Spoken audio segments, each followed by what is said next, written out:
Welcome back to Get the Check. I'm Maya.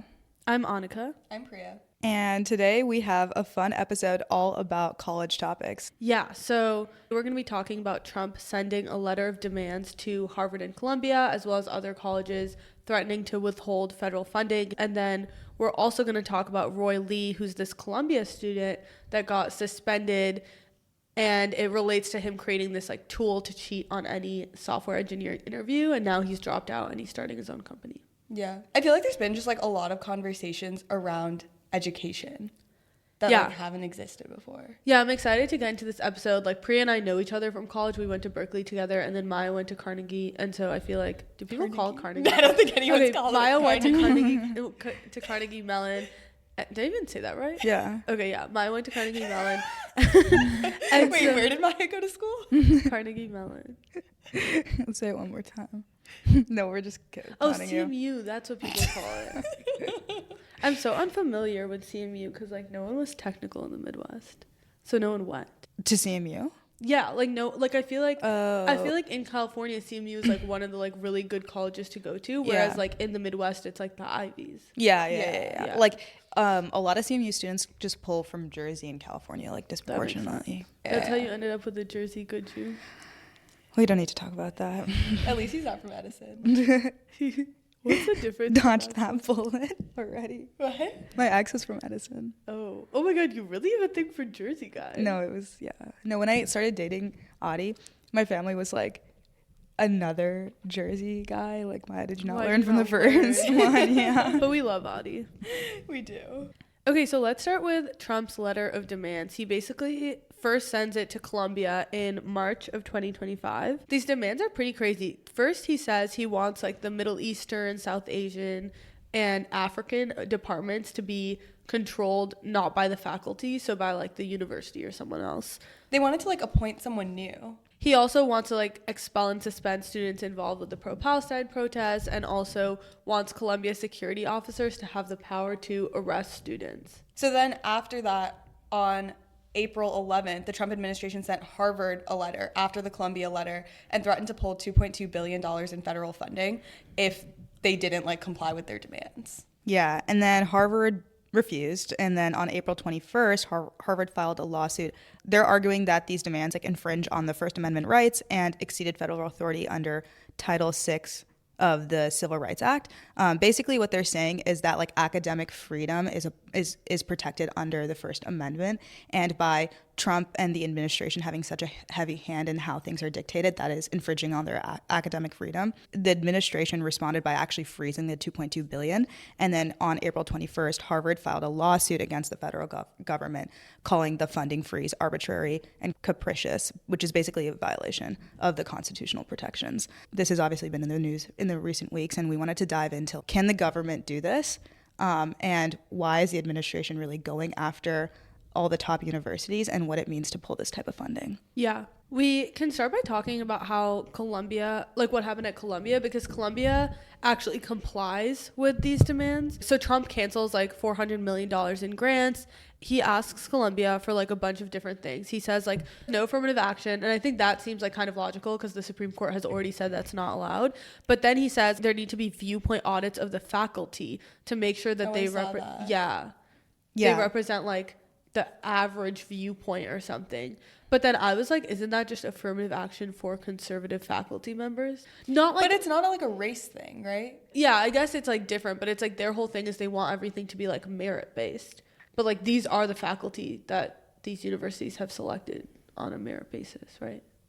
Well, I think like you can make the argument that like these faculty were selected for like whatever reason in the past that like isn't necessarily merit based. Because it's like if it hasn't been merit based in the past, like he's saying let's do an audit to make sure it is merit based now. Yeah, that's fair. And then he wants to like ban Palestine orgs and then provide like detailed records of international students, which I feel like is all a contradiction, because how are you going to say like the faculty need to represent diverse viewpoints and that's like the point of an educational system, and then be like all these organizations that are on the other side of the political spectrum from me like can't exist? Because if you're like pro viewpoint diversity, then you're not going to like shut down political organizations on campus. Yeah. Yeah.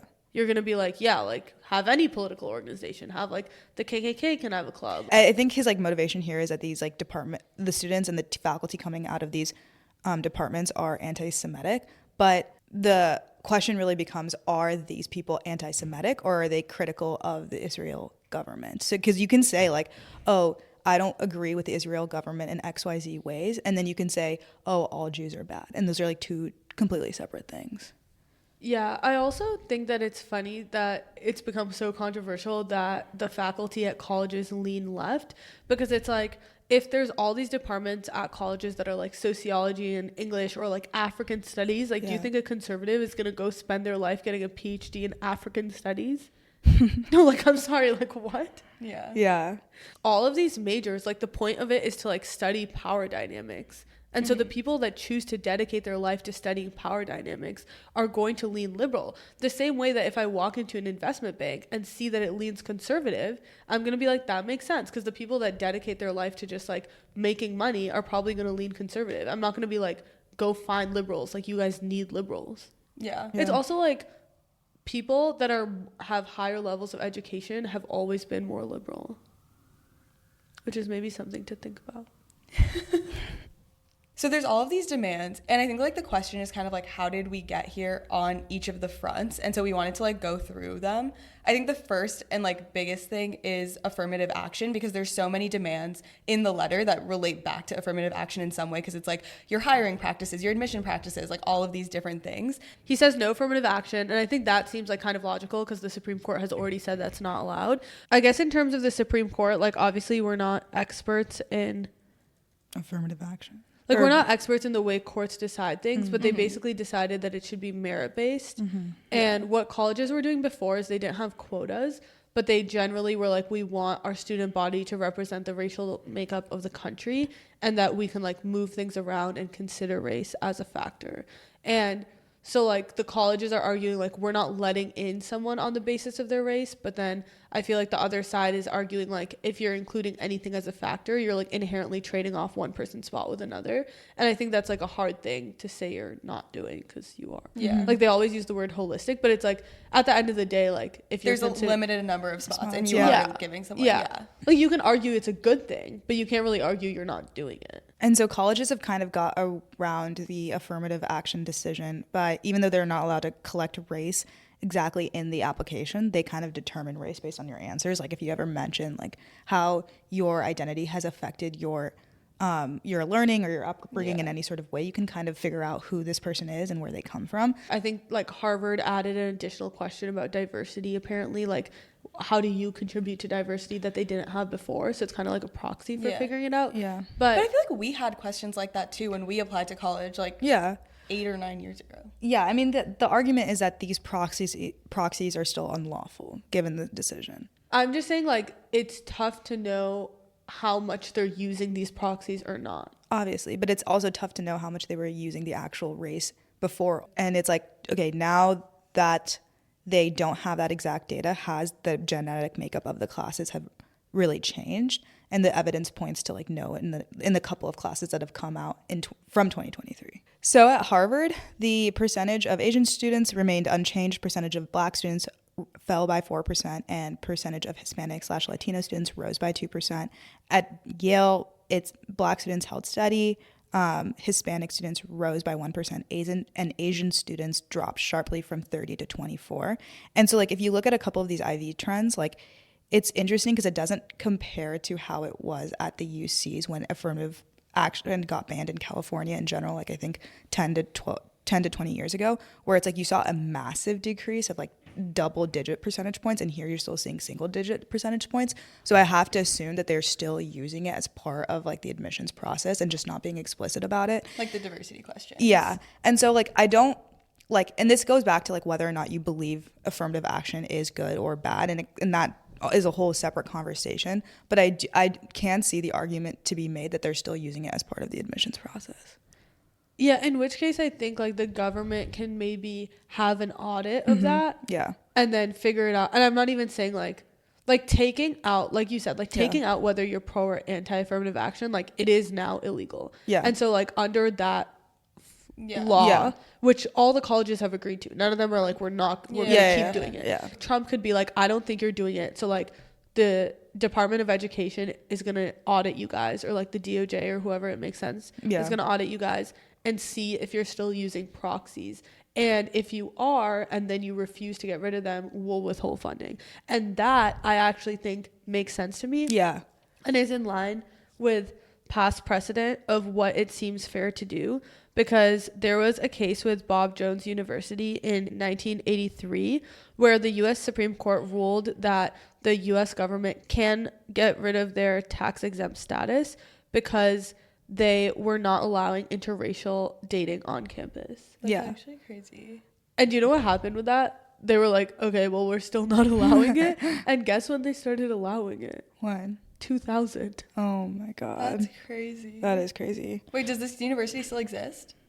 Yeah, because originally I ChatGPT'd to Bob Jones University and I didn't specify that I wanted to hear about this court case because I was like, that's just gonna come up, like never heard about it in any other context. But instead it gave me the current update and it was like, they're struggling. And then I was like, no, like the court case, and it was like, oh yeah, that was fucked too. I was like, okay. Well, I guess, like, why do you think that Trump is bringing this up now? Like, what's, like, the reason that you think, like, he's choosing to bring it to light? I think it's because of the Palestine protests. So it's, like, kind of, like, not affirmative action itself. He just, like, wants a reason. Well, I think Trump doesn't like powerful institutions that oppose him. And you see that with like the Federal Reserve, you see that with China, and you see that with higher education. And if you have like a fascist agenda where you're trying to go against the Constitution, you're trying to like do things that the precedent of presidents hasn't set, you want to attack higher education because those are the people that are going to like protest against you the most. Yeah. There also, like, have been a lot of conversations about colleges being super woke and, like, liberal. I just think that's, like, the point of college. Like, yeah, part of it is, like, the age you're at that time. Like, you're more likely to be liberal. And, like, that's just the energy on college campuses is, like, they're, like, down to organize for things. You're, like, in a stage of life where you're learning. You're not making money. Like, you're not thinking as much about, like, what am I paying in taxes? Well, I was going to talk about, like, the free speech movement at Berkeley because I think it's, like, super reflective of, like, what's going on today. And I was, like, thinking about it because I was thinking about, like, the cafe. And it's called, like, Free Speech Movement Cafe on campus. But basically, like, in the 60s, because of, like, political influence, they were like, you guys can't have, like, movements or whatever like on campus, and we're basically like there's no free speech, and the university was like, oh, we're taking like a neutral approach, and the students were like, it's not a neutral approach if you're like suppressing activism. And it's basically like exactly what's happening today. Like it's almost mimicking it exactly, and so the students ended up like coming together and like protesting and like overturning it. Also, like the pro-Palestine protests at Columbia were about like the college divesting the money that they have in Israeli companies, which is why it's like so strange to be like, I'm sure there's a lot of different types of people that are in those protests, right? But it's like so strange to be like they're pro-Hamas protests because like they have an actual action item associated with their protests, and it's like has to do with where money's being invested. This basically gets into the larger conversation of what it means for Trump to use anti-Semitism as a pawn to push against his general agenda of like not wanting DEI programs, not wanting affirmative action, not liking, and also trying to just execute power over academic institutions. I don't think the anti-Semitism is like purely a pawn against affirmative action. I think he's also really upset about people being pro-Palestine. And that's like where the it's probably also like the activism and stuff on campus, right? Like more so than the affirmative action part. It's probably both, but I see your point, which is that like when you're trying to advocate against a group of people that's like trying to fight like an ism, right? Like these pro-Palestine protesters are trying to fight like what they see as racism or like oppression against Palestinian people. And so he's spinning the narrative in like a gaslighty way to be like, you guys are oppressing an oppressed group too. Okay, I guess I think he's using and framing everything as anti-Semitic actions in order to basically execute his power over the academic institutions and implement many other things that he wants to do, like maybe taking funding away, right? Or maybe changing and making colleges less liberal, which is something that he really wants, right? Yeah. And so he's using the kind of like rage bait of like anti-Semitism from many parties to like basically push this agenda. But then if you like were to take that out, people wouldn't agree with what he's actually trying to do, which is like freeze funding, because everyone can agree that like the funding is good for like academic research. Like that is what has led to so many breakouts and has led to economic prosperity to like all of our taxpayers, for example. So like that's why he's targeting that specifically? Yeah. Because he's like majority of the US is like pro-Israel, not pro-Palestine. If you look at like the right. And so he's like trying to use the pro-Israel base to push for these other things, which like the pro-Israel base doesn't agree with those other things. And so like it also talks to like what is it like for like one of the top world powers, the US, and then the head of the government for that to use like a minority group as a pawn, and what does that mean? And there's like historical reference of like I think literally in like the 1200s or whatever, like 1200s. Wait, let me just pull it up. 1200s. Yeah. So yeah, literally in the 1200s. There's no way mine just said, let me point to some historical context. And My God, my abs hurt. I can't keep laughing. No. Okay. So like, well, there's like so many times where like Jews have been like protected by political influence, and then like it's been turned on them. So for example, Jews in England were considered Stop. I'm laughing at that we're talking about the 1200s. No, but it's like important. Okay. No, yeah. They were considered property of the crown, and they lived under royal protection, and they exploited Jewish wealth through heavy taxation, forced loans, and outright extortion. And basically in 1290, when King Edward I came into power, Edward. he expelled all the Jews from England and confiscated their property. So within like a matter of a century, they just like turned on them because they weren't useful anymore to them. Yeah, I mean, there's literally a poem that's really famous from like Nazi Germany that's like, oh, first they turn on this person, then they turn on you. And that's just like how fascism works. It's like, that's exactly the point that you can see here too, which is like, first they turn on what they call illegal aliens. Then they turn on people that have a green card. Yeah. And then people are like, oh, wait, that's like my wife. That's my husband. Like, I thought we were talking about the illegal aliens, and now we're talking about like the wife of my kids. And it's like, yeah. It's just crazy that we have to resort to this in order for him to like push his policy through government. Like, if you really truly believe these things, your arguments should just be evaluated on the merit of the argument, right? Like, Can you like give an example? If he really believes that this funding is not good for the universities, or that he like wants certain actions outside of like the anti-Semitism issues, right? Those arguments should hold Like independently. Like we should just debate where the funding's going. Exactly. But I don't think it's like about the funding. I think he like wants to hollow out institutions against him.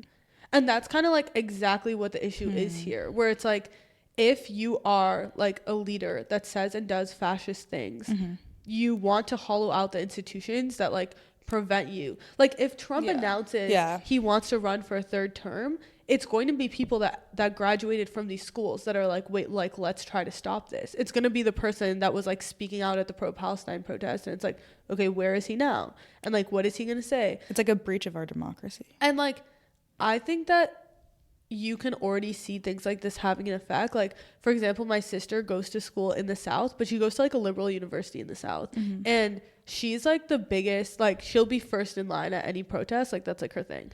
And, or at least historically. And like, she didn't go to the pro-Palestine protest. And I was like, oh, why? And she was like, oh, because they're like doxing all the kids that go. And I'm like scared to go. And at the time I was like, I feel like you're being over dramatic. Like, what do you mean? Like, we live in America. And I was like, this is like the girl that was like front of the line, like in front of the police officers in Minneapolis during Black Lives Matter. And she's like, I will not go to the pro-Palestine protest because it's like too scary. People change their behavior. So now like she makes the decision not to go. And then other people make that same decision that would have gone. Now the protests look smaller. Now Trump can go on TV and be like, this is like a radical small group of people. And I represent like the silent majority. Yeah. It only takes like one leader to start like hollowing out like how people feel about their rights. Yeah. And Colombia like also like agreed to his demands like pretty quickly, I would say. Yeah. Like, I don't know. I feel like that was honestly like kind of unexpected given the list of demands. I was like, oh, that seems crazy for a university to just like agree with all of this and there not be like any discussion about it. And they were literally like, yeah, let me just hire all of these police that have the power to like arrest students that like they think are like work against them. Yeah, I mean, I think it gets into the conversation though of like, and this goes into like how colleges allocate their funding, but should colleges agree to the demands and kind of like weather the storm of the Trump administration because like they can't take a hit to their balance sheet, or do they not agree to the demands, take the hit on the balance sheet, and then when the administration changes, then like they're able to do so? And I think in like Columbia's case, like there's an argument to be made that they can't take the hit, but in Harvard's case they can, because it's just like the way endowments work. Mm-hmm. Yeah, because how big is Harvard's endowment? We can go into our conversation about like these endowments as well, because I think it's pretty $50 billion. Harvard's is $50 billion. Yeah. So I mean, we can just talk about how endowments work. People who go to the school who are alumni give money, and then they say, okay, I want this money to be used for XYZ. And then Berkeley's been hitting me up. Do they hit you up? Yeah. They're not getting a dime. I know. Yeah. Just kidding. That's mean. Maybe if I make it. Maybe if I make it. I feel like I would give back to my alma mater. I actually would also give back, but like I totally understand why they're like, oh, I want it to be used for like this specific case. It's like the same I would thing definitely with, like, donations, say that. like Yeah. just across the board. So like I totally get why these endowments are restricted. Yeah, like I'd be down to give them money for like scholarships or research.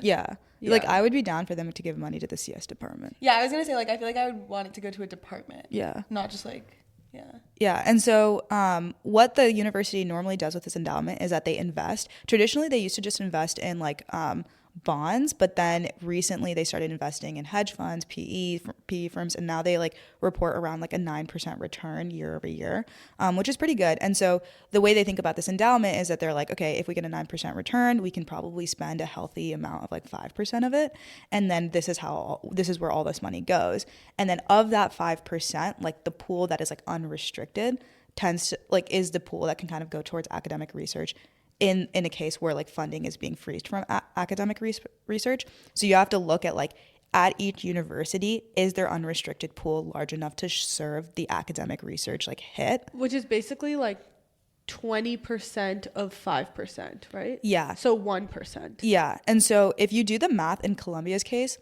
basically they pull 5% of the 20% of their endowment, and that like equates to like 200 million. And that's like already getting pulled, right? So like to make up for the 400 million, they have to now increase their like 5% pull from that part of the endowment to like 15% to get that extra 400 million. Or they have to face budget cuts, which is like probably a combination of both. But like when you're pulling 15% of your endowment, you lose your principal at that point. And so then like you can't sustain that literally for more than a couple of years, and you're like you're over dipping into your like principal amount. Yeah.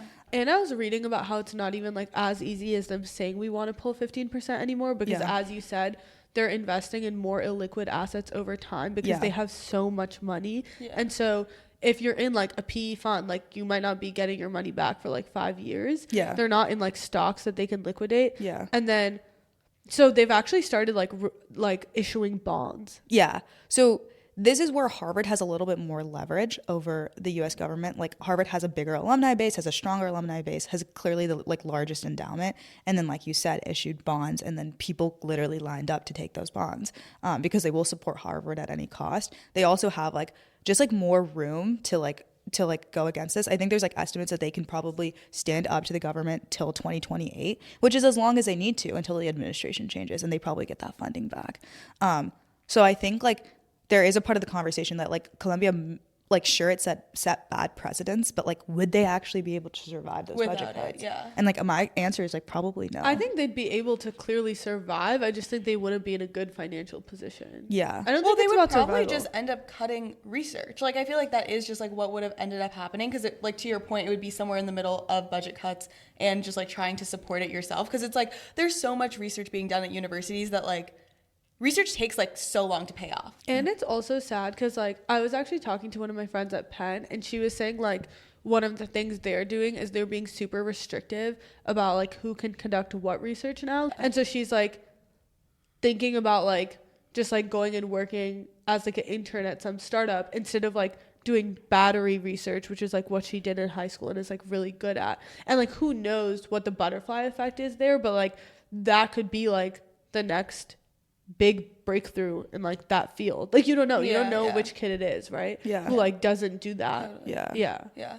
And the other thing is like when we are talking about like Columbia and Harvard, but there's also like all of these public schools that are being investigated also, like Berkeley and UW and like really big like research institutions. And it's like their endowments, I think Berkeley's endowment is around like $2 billion compared to like Harvard's $50 billion. And like Berkeley already I was just saying like Berkeley already faces like so like housing shortages, like all of these things, and it's just like they can't survive without this funding. Because I was looking into like of this funding, like how much of it is funding all of the research that's being done like at the university. And like in the case of Berkeley, the federal funding funds 46% of the research, which is like a really high amount. Yeah, I actually was trying to do research on like the economic impact of federal funding. Like what is the impact of like the dollar in the hands of like a university versus like not giving it to the university.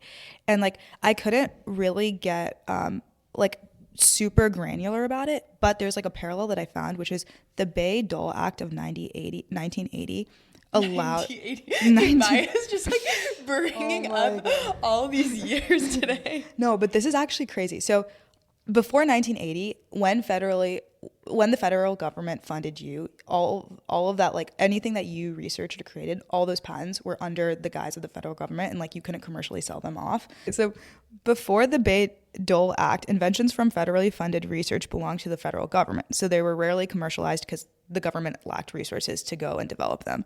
And so you could say that like the taxpayers weren't feeling the effects of the dollar spent on these universities.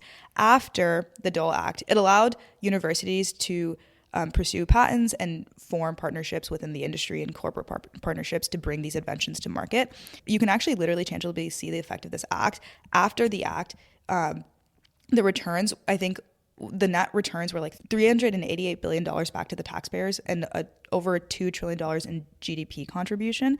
There is like, now you see a bunch of startups. So there's like 1,000 startups, made per year. And this can also be attributed to other things.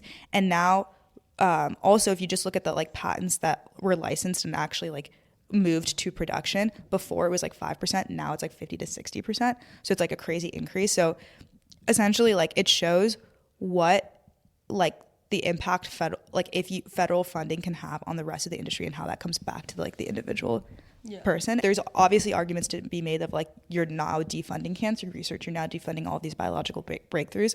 You're also just like defunding like economic benefit very clearly. And I think it just shows like, I don't know, it just like puts a stamp on exactly what's the difference. Yeah. The other thing that okay, this is like a smaller topic under like the whole topic of like Harvard versus Trump and stuff. But some people have said like, oh, maybe he's trying to move this funding to trade schools. So trade schools are like, becoming like an electrician or a plumber or something like that. And he actually has an executive order out that he wants to like commit more funding to trade schools and vocational jobs in general because there is a shortage. Basically, many community college students do not complete any credential and don't actually achieve their career goals. Only 49% actually feel like it helps them in their career. And so if you like look at like that tail of people, Is that people that like only have an associate's degree? Yeah, or they don't even complete their associate's. Oh, okay. Like only 1 in 3 actually complete an associate degree.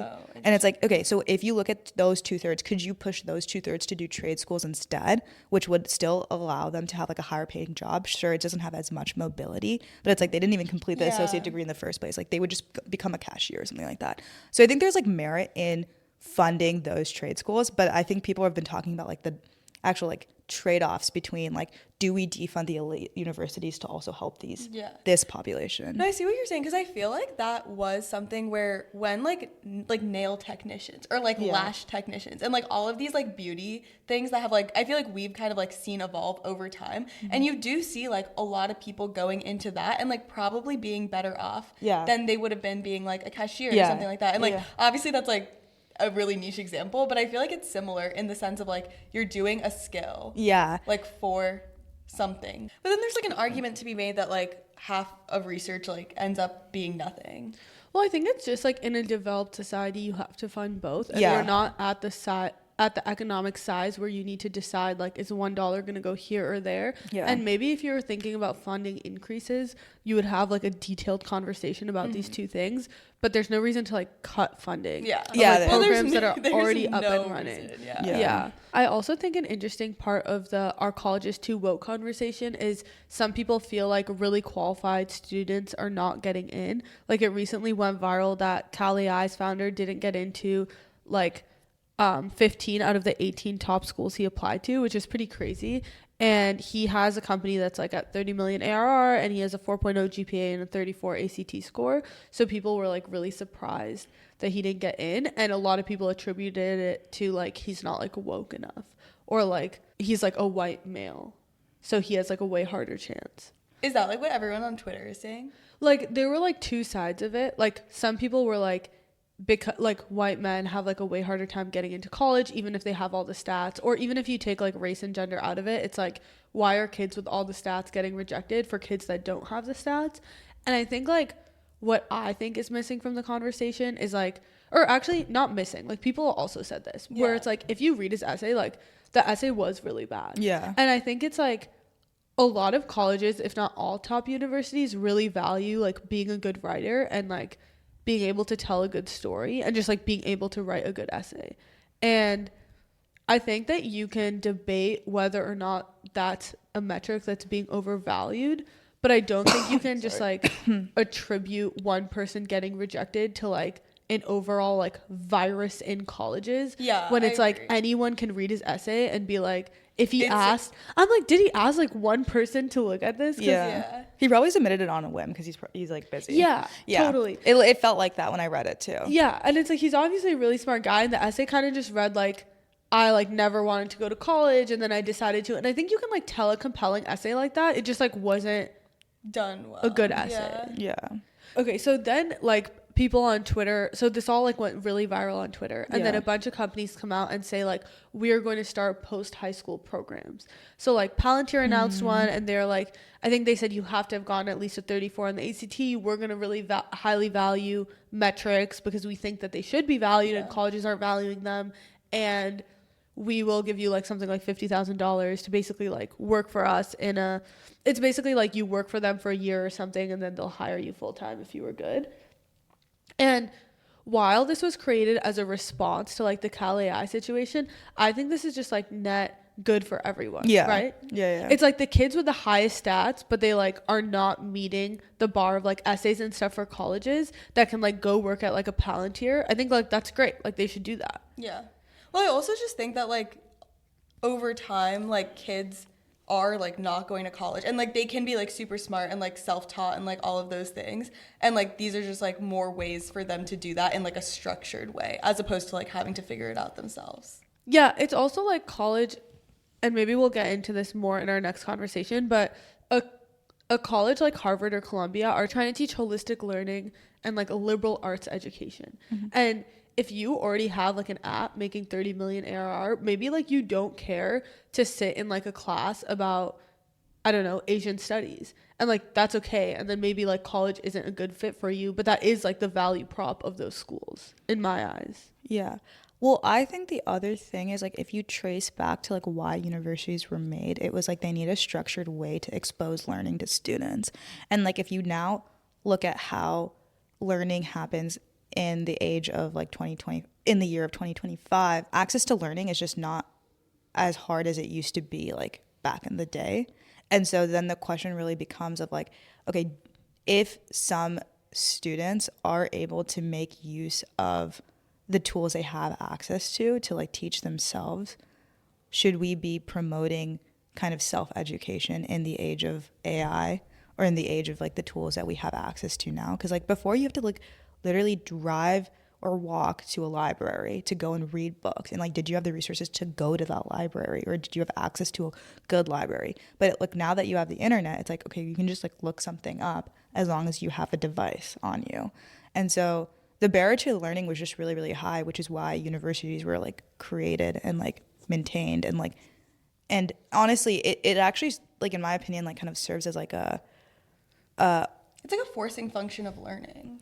well, it's like a barrier for these like lower income students, like, I mean, there's like the whole conversation around like just like getting access to college if you don't come from like a wealthy background, and like that was the barrier. That's what's so funny about the affirmative action conversation too, or not funny, but honestly like sad, because like as we talk about like letting different people into college, it's like all of these schools where we're talking about affirmative action also have like 10 to 20% of seats dedicated to like legacy students, which are like twice as likely to be white and like way more likely to be rich. The other thing I will say before you move on is like, what happens when you start fostering talent at such a young formative age towards a specific company goal? Is that necessarily good? That's the way education will work as it becomes more democratized, because all a company cares for is like a qualified candidate, and what most people care about is like making money, and then like also like how maybe fulfilled they feel. Well, also like your skills are transferable. Like I feel like even if you're making money towards this company's goal, but you're also like actively shaping their views on policies that Palantir aligns with, right? But colleges like never have an incentive to shape their views in a specific direction because there's no like money they're making in that specific direction. I get it, like the incentive isn't aligned with money, but to play devil's advocate, why do you think like people, at least like in humanities, like why do people dedicate their life to teaching as a professor? It's because they feel really strongly about certain issues and they want to like educate the next generation to feel the same way, and it's like you're around all people that are like kind of saying that as well. And I'm not actually against all of that, but I'm saying like, but it's multifaceted like disciplinary education. It's like one teacher could say one thing about this country because they're an expert in that country, which is opposing another teacher, and so you get those opposing views. But in a company, the opposition is not as stark. It's kind of like one way is the right way and we're going to go feed the corporation. Like more specifically at that age, are they developing the skills they need to really evaluate the merits of these arguments outside of the context of Palantir? Like, I don't know. I don't know if you're necessarily learning that in like college either, though. I disagree. It depends like what you study. I was gonna say that too, because like even in this conversation, like I feel like in college I literally never took a class that really had opinions. Like there were no like different opinions being told to me. It was like math, and that's like how you do it. But I think there's like creativity even in math, and like your teacher saying there's this way to do it, but you have to find like the other way or whatever. No, and but it's I just think like, it's different than like the influence approach, because I think like in more like liberal arts educations or even just like those types of classes, like who your professor is like does really matter, because like you are like learning their values versus like in most of like almost any class I took in college, like I was never learning that professor's values. Like I would think about it as a spectrum. You have like Palantir here, Columbia here, and like Berkeley CS in the middle. And it's like you go to Columbia and the CS student is like opened up to all these different like political conversations as well, but then like also like debates about like math and like all this stuff. And that's like the big pro. Yeah. But then the con is it's probably like way more theoretical, and like they're probably not like as focused on being like, it's not as much professional development maybe. Like there's some trade-off there, right? but why is that a con? What, I'm saying no, why it's for just, some people yeah. that's a con. Okay. And then like Berkeley CS is somewhere in the middle where like you're not getting like the same amount of debates, but you're getting like probably more of a focus on like what are you doing after college, and like it should be making money and it should probably be in tech. And then Palantir is like even more on that side, right? And like everyone's gonna look at those three options, and like one person's gonna be like, the person at Palantir has like a way more valuable experience because they're actually like generating like money for the economy. And then someone else is going to be like, no, the person at Columbia has a way more valuable experience because they're like opening their mind in ways that'll pay dividends that like you can't even imagine. I think it's exposure to different opinions, though. I get what you're saying. Like, I think it's like in college, you're like exposed to people that are less like-minded than you and you have less in common with than like at a company like Palantir. Yeah, I agree. Also, like Palantir specifically out of all companies has like an extremely specific stated ideology that is like very harsh. That's what I'm trying to say. I think like my thing is like I fully agree with you. Yeah. Like I wouldn't want my kid to do that. But like I guess like, okay, but we shouldn't be controlling about what happens. No, and I know you don't think we should be controlling either. I think like what I'm trying to say is like I wouldn't want my kid to do it. I wouldn't want my sister to do it. But I think like it's net good that this like whole group of people that's like harping on colleges being too woke creates their own programs, because I think that creates the diversity they're looking for, which is good. Yeah. And I think that is the way to go about it, as opposed to attacking these institutions. That's what I'm trying to say. Yeah. Okay, like, that makes sense. Like, I'm trying to say, like, this is a productive solution to a problem that I don't really agree with, but they have identified. Yeah. Which is like, I think a smart, potentially, like, for some people, a good fit. Yeah. Versus like, we are going to defund cancer research at Columbia. Yeah, I fully agree. Yeah, it's like don't hurt us, just go and do your own thing. And that's what they're doing. They're like, they like woke up and they're like, well, we're all loaded, so why don't we just pay these kids to come work for us? Yeah. Well, I think that's a good segue to Cluely. Cluely is basically this AI tool that helps students like cheat on anything. Like, it started with like at Columbia, and they could cheat on like online quizzes and like take home exams, and now they're like expanding into like interviewing and like all of these different things. But it was basically started by these like two people at Columbia, Roy Lee and Neil Shamugam. Okay, so Roy and Neil, and Columbia basically suspended them because they were like, this is illegal. Actually. Like, Columbia suspended them because they were, like, they had a disciplinary hearing about the tool, which they recorded. And then Columbia was like, oh, you're not allowed to do that, and suspended them for recording. Because, like, you can't really prove... Like, creating a tool to cheat on interviews isn't like academic dishonesty at Columbia. But I think it was also, they were also doing it for like classes at Columbia. I'm sure the official like reason why they did it is like obviously just like the recording thing, but it's like it's probably because they just don't agree with Cluely. The reason why I'm bringing it up, and I don't want to go into too much of a rabbit hole, is because I started to think like, okay, if like they're getting suspended for creating Cluely, like, can people at OpenAI be held responsible for like creating ChatGPT? Obviously no, right? And they don't go to Columbia, and like obviously no. But I started to be like, where's like the logical line you're drawing? If like someone's just creating an AI tool and they go to the school and someone else is using it to cheat, like they didn't, you know. And so I was like, I wonder what Columbia said in their letter. And that's when I went to read their reasoning, and they were like, actually, like, it's for like filming. And I was like, oh, this is like BS. Yeah. So that's like the only reason I bring that up. But I think what really made this go viral is that it helps you cheat on Leetcode, and they were like getting actual offers from like Amazon by using it. Yeah.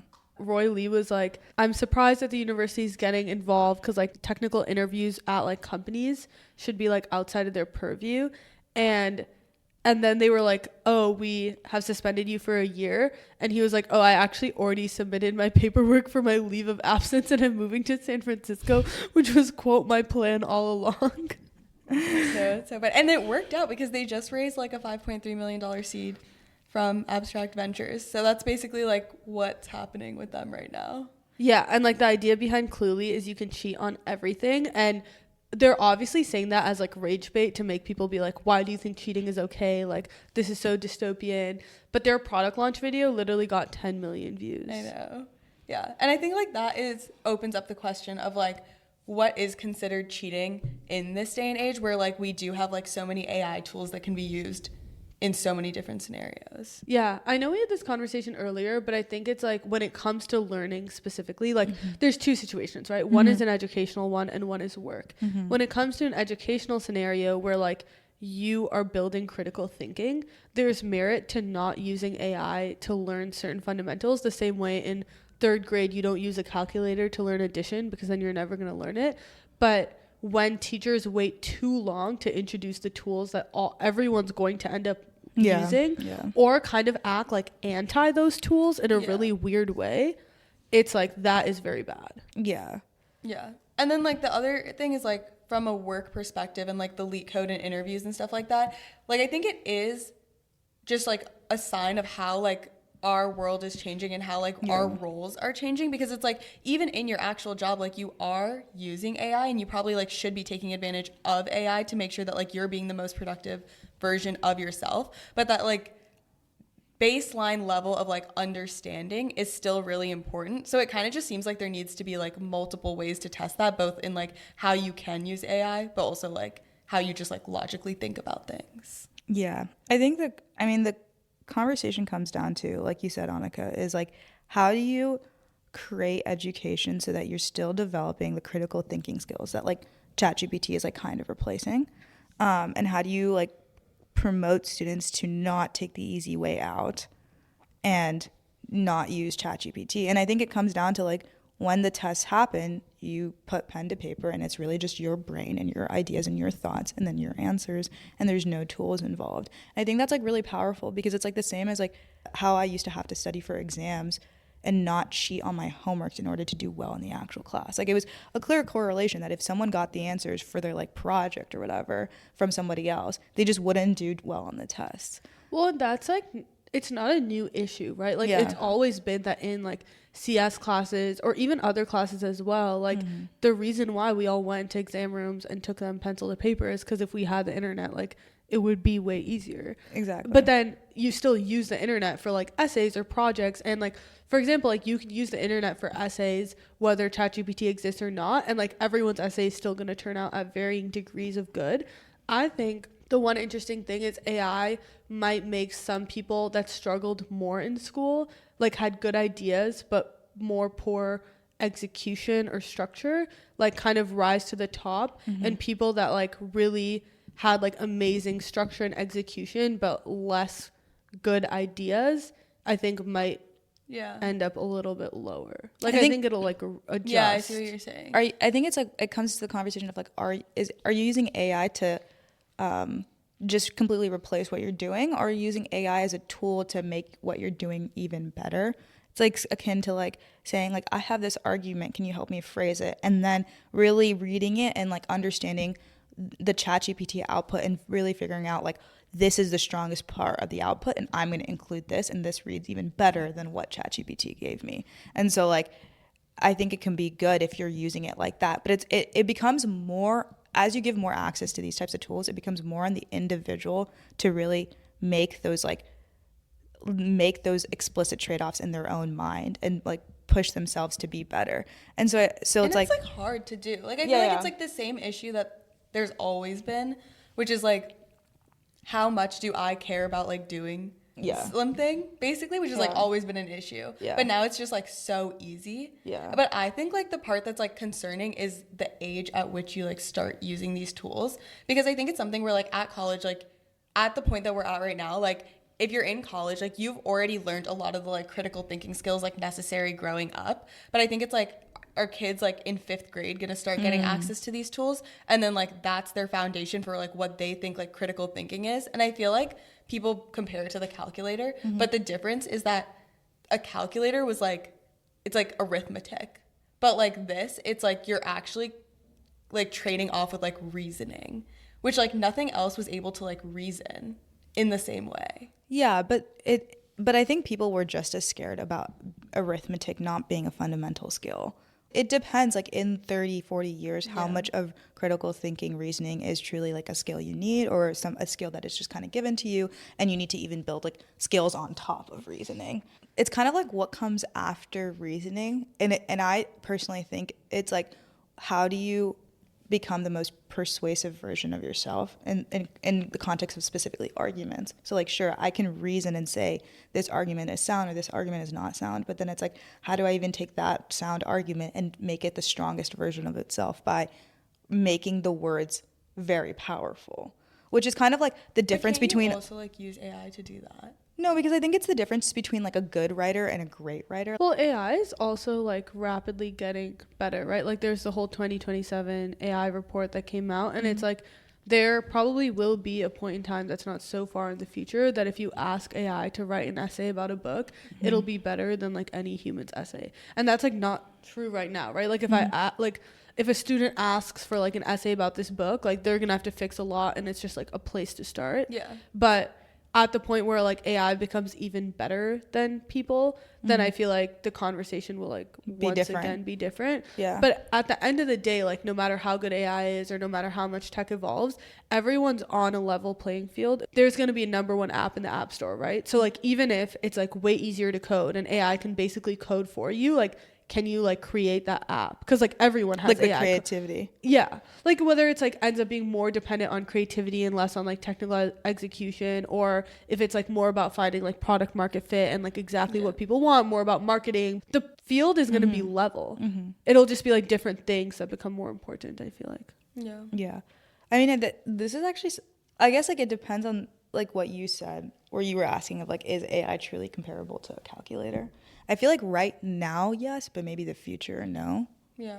Like I see it as comparable to a calculator right now. Yeah. Which is like my main argument of right now. But the other thing I was going to say is like, this is also similar to like when everyone got access to Google. Yeah. Basically a bunch of researchers studied like what they call the Google effect, where like people couldn't retain information as much as they used to before. If you Googled like some story and you read about it, like you couldn't retain that as much as like you used to before, like where you would just like learn about the story through a book.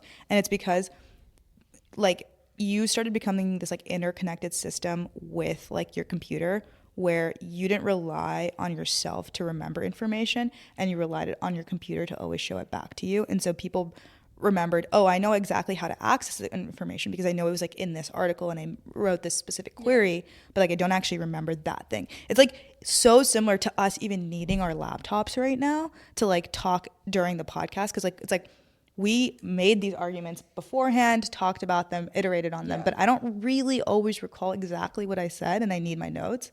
And so it's like kind of similar. And so bringing this to like AI and how this is similar to like the AI conversation, it's kind of just like there's a cognitive task of like reasoning that might now just be something that we rely on. Yeah. Well, I also think like we have like way too much trust in AI. Like I think I've like noticed this even for myself, like when researching for the podcast, and I'll like ask ChatGPT something and I'll just like take it at face value and be like, oh, like this is like what happened. And then I like go to Google and like do some digging and it's like, that's literally not what happened. Like that was not the story. Like this has happened to me before. And I feel like, and Microsoft actually also did a study on this where they found that like people who use AI more got faster at tasks, but they were worse at pointing out errors because they just like blindly are trusting the AI. And I think like that will be like a very real concern in the future, is like our blind trust in like what it says as true and fact. I guess like to conclude, do we disagree with Clearly AI? No, right? No. Yeah. It's just like interesting to see the reactions from the university is really what it is. It's like, why is the university so against this? When like, I don't think having AI during an interview is like a bad thing. Like I think the interview should be testing for things that you need to provide on top of AI because you're going to use AI in your job. I think why Columbia is so against it is just because institutional policies haven't caught up to technology. Yeah. Like, yeah. The professors haven't had the time to think about, like, professors literally recycle quizzes and tests for 10 years. Like, no, literally. Fraternities at Berkeley will use the same tests as 10 years ago to get all the answers, right? So it's like, it's a lot to ask of professors, obviously, to overhaul their entire system every time tech changes. So they probably haven't, and that's their fault. And so now they're in this situation, and that's why Columbia doesn't like it. Do you think it's like representative of Columbia's actual views on how AI should play in education or in actual job interviews, or do you think it's just reflective of like they don't want to do the work right now, or like they haven't had the time? Like I think it's like a hard thing to answer also, but like I don't think it's reflective of like how they think AI should play a role in like education. Yeah, I also think like once something like ChatGPT comes out and like everyone's using it for essays, like you obviously can't just the first year that comes out be like, you guys are all allowed to do this, because it would require you to completely change your educational material to be like AI proof in a way. I don't think they've done that, and I think like they'll do that and then they'll catch up to be like, oh, you can use AI. But like in terms of who's on the right side of history, like I think he's on the right side of history, and it's also an inevitability thing. Like it's gonna happen, so like what are you gonna do? True. I think like the big picture takeaway for me from this episode is like higher education has a really important role in the country, and they should be allowed to function with like whatever faculty and students they want, whether that means like protests on campus or like kind of like super liberal or even super conservative professors. At the same time, I think like higher education has like certain principles that maybe a lot of people there hold that maybe the entire country doesn't hold, and I think it's good and okay for people to be like, we don't agree with this and we're going to do our own thing. Like Columbia, we don't agree with you, we're going to do Cluely and move to SF. Like like Ivies, we don't agree with you, we're going to like start a Palantir program for high school grads. Like I think that's all good and fine. Like it's all productive ways to accomplish the goals that they have.